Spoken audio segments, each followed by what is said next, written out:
pasukan Rusia melancarkan serangan udara menggunakan drone di arah Sumi, menargetkan infrastruktur penting dan peralatan militer milik Ukraina.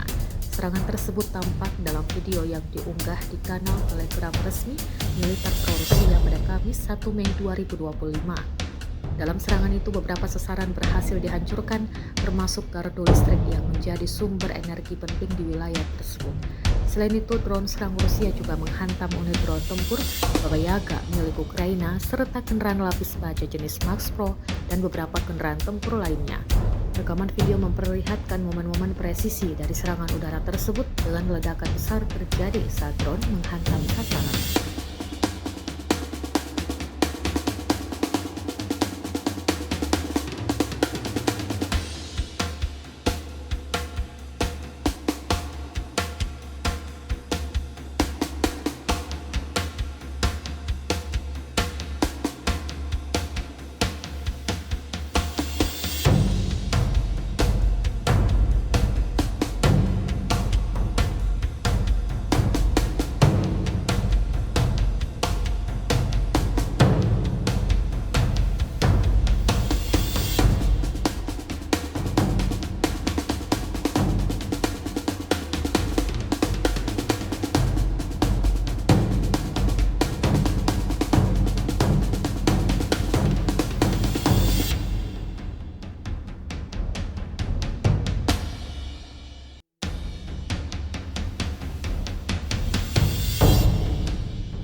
Download Tribun X sekarang, menghadirkan lokal menjadi Indonesia.